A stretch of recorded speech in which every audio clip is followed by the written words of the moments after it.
بسم اللہ الرحمن الرحیم۔ آپ صلی اللہ علیہ وآلہ وسلم نے فرمایا، ایک ایسا گناہ جس سے 80 سال کی نیکیاں ضائع ہو جاتی ہیں اور اس کے لیے دوزخ میں ایک کنواں تیار کیا جاتا ہے۔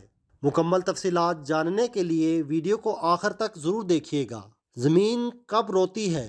اللہ پاک نے زمین و آسمان میں بشمول جن و انس جو کچھ بھی پیدا کیا ہے، ہر چیز کو قوت سماعت اور قوت گویائی عطا فرمائی ہے۔ ہر چیز اپنی اپنی زبان میں اللہ کے ذکر میں مصروف ہے۔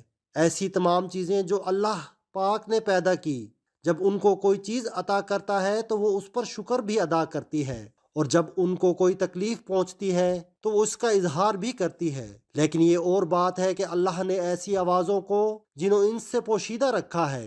دھرتی یعنی زمین کو ہی لے لیجئے، زمین بولتی بھی ہے، سنتی بھی ہے، خوشی غمی کو محسوس بھی کرتی ہے اور اس کا اظہار بھی کرتی ہے۔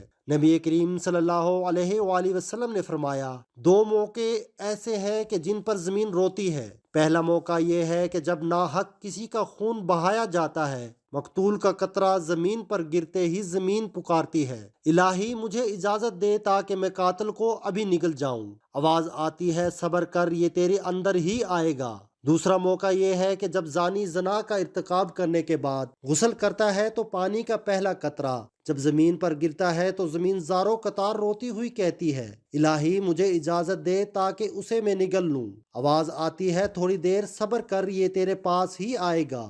زناکاری ایک بدترین لعنت، ذلت اور پستی کی علامت ہے۔ ایمان، فعل اور جرم شنیک ہے۔ اس کا مرتکب وہی شخص ہوگا جس کے دل میں خوف خدا، عذاب، آخرت کا ڈر، آیت قرآنیہ اور احادیث نبوی کا پاس نہ ہو، اپنوں اور غیروں میں اپنی ذلت اور رسوائی کا ہو، اور وہ نہایت ہی بے غیرت، بے شرم اور بے حمیت جس کی انسانیت حیوانیت سے مغلوب ہو چکی ہو، اس جرم شنی اور حرکت قبیحہ کے ارتکاب کا مجرم ہو سکتا ہے۔ قرآن کریم نے زنا تو کیا، اس کے قریب جانے سے بھی منع فرمایا۔ بدکاری کے پاس نہ جاؤ، بے شک وہ بے حیائی ہے اور بہت ہی بری راہ ہے۔ یعنی زنا خود بھی کبھی اور دوسرے مقاصد کے اعتبار سے کبھی تر ہے اور ہزار بار لائق مذمت ہے۔ افراد کے روحانی پاکیزگی اور اخلاقی طہارت کے بھی منافی ہے۔ روحانیت کے چہرے پر ایک بدنما داغ ہے اور جسمانی معاشرتی مرتبہ کے لحاظ سے بھی قابل نفرت ہے۔ حضرت ابو ہریرہ رضی اللہ عنہ سے روایت ہے کہ حضور اقدس صلی اللہ علیہ وآلہ وسلم نے ارشاد فرمایا، جو عورت کسی قوم میں اس کو داخل کر دے جو اس قوم سے نہ ہو، یعنی زنا کرایا اور اس سے اولاد ہوئی، تو اسے اللہ عز و جل کی رحمت کا حصہ نہیں ملے گا اور اللہ تعالیٰ اسے جنت میں داخل نہ فرمائے گا۔ حضرت عبداللہ بن عباس رضی اللہ عنہ سے روایت ہے کہ رسول اللہ صلی اللہ علیہ وآلہ وسلم نے ارشاد فرمایا، جس قوم میں زنا اور سود ظاہر ہو جائے تو انہوں نے اپنے لیے اللہ عز و جل کا عذاب کو حلال کر لیا۔ حضرت عمر بن عاص رضی اللہ عنہ سے روایت ہے کہ نبی اکرم صلی اللہ علیہ وآلہ وسلم نے ارشاد فرمایا، جس قوم میں زنا ظاہر ہوگا وہ قحط میں گرفتار ہوگی، اور جس قوم میں رشوت کا ظہور ہوگا وہ قوم روم میں گرفتار ہوگی۔ حضرت بریدہ رضی اللہ عنہ سے روایت ہے کہ رسول اللہ صلی اللہ علیہ وآلہ وسلم نے فرمایا، ساتوں آسمان اور ساتوں زمینیں بوڑھے زانی پر لعنت کرتی ہیں۔ زانیوں کی شرمگاہ کی بدبو جہنم والوں کو ایذا دے گی۔ نبی کریم صلی اللہ علیہ وآلہ وسلم نے فرمایا، زنا سے 6 باتیں ظہور پذیر ہوتی ہیں، 3 دنیا میں، 3 آخرت میں۔ دنیا میں زانی کا چہرہ سیاہ ہو جائے گا، اس لیے اس کے رزق میں تنگی آئے گی اور عمر سے برکت نکل جائے گی۔ آخرت میں اللہ تعالیٰ کی ناراضگی میں گرفتار ہوگا، حساب میں سختی دے گا، عرصے دراز تک دوزخ میں رہے گا، بشرط یہ کہ ایماندار ہو، ورنہ ہمیشہ ہمیشہ اس کا ٹھکانہ دوزخ ہوگا۔ نبی کریم صلی اللہ علیہ وآلہ وسلم نے فرمایا، جو کوئی آزاد یا غلام عورت سے زنا کرتا ہے، اس کی قبر میں 20 لاکھ سوراخ کر دیے جاتے ہیں، جن سے سانپ اور بچھو اور آگ کے شعلے اس پر حملہ آور ہوتے ہیں، اور وہ اسی طرح عذاب قبر میں مبتلا رہتا ہے۔ نبی اکرم صلی اللہ علیہ وآلہ وسلم نے فرمایا، 3 قسم کے آدمیوں پر اللہ تعالیٰ نظر رحمت نہیں فرمائیں گے۔ نمبر 1 بوڑھا زانی، نمبر 2 جھوٹی تقریریں کرنے والا، نمبر 3 تکبر کرنے والا فقیر۔ آپ صلی اللہ علیہ وآلہ وسلم نے فرمایا، زنا سے 80 سال کی نیکیاں برباد ہو جاتی ہیں، اور دوزخ میں ایک کنواں زانیوں کے لیے تیار کیا جاتا ہے جس میں انہیں عذاب دیا جاتا رہے گا۔ اس کا نام حاویہ ہے۔ اسے اگر ایک ذرہ نکال کر دوزخ کے دوسرے حصوں میں ڈالا جائے تو وہ اس سے جل جائے۔ کسی انسان کا قتل کرنا کتنا بڑا گناہ ہے۔ احادیث سن لیجئے۔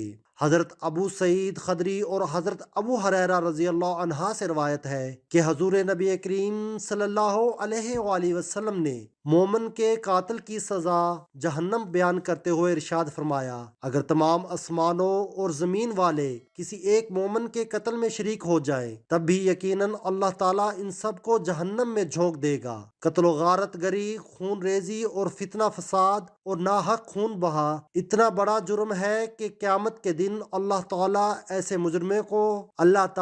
ایسے مجرموں کو سب سے پہلے بے نقاب کر کے کیفر کردار تک پہنچائے گا۔ حضرت عبداللہ بن مسعود رضی اللہ عنہ بیان کرتے ہیں کہ حضور نبی اکرم صلی اللہ علیہ وآلہ وسلم نے خون ریزی کی شدت بیان کرتے ہوئے ارشاد فرمایا، قیامت کے دن سب سے پہلے خون ریزی کا فیصلہ سنایا جائے گا۔ حضرت عبداللہ بن عمر رضی اللہ عنہ سے روایت ہے کہ نبی کریم صلی اللہ علیہ وآلہ وسلم نے باہمی خون خرابہ اور لڑائی جھگڑے کے تباہ کن نتائج سے خبردار کرتے ہوئے فرمایا کہ قتل و غارت گری اتنا بڑا جرم ہے کہ اگر کوئی فرد یا طبقہ اس میں ایک مرتبہ ملوث ہو جائے تو پھر اسے اس سے نکلنے کا راستہ نہیں ملے گا۔ حضرت انس رضی اللہ تعالی عنہ سے روایت ہے کہ آپ صلی اللہ علیہ وآلہ وسلم نے ارشاد فرمایا، بڑے کبیرے گناہوں میں سے ایک کسی جان کو ناحق قتل کرنا ہے۔ کسی مسلمان کو ناحق قتل کرنے والا قیامت کے دن بڑے خسارے کا شکار ہوگا۔ حضرت ابو بکر رضی اللہ تعالی عنہ سے روایت ہے کہ نبی کریم صلی اللہ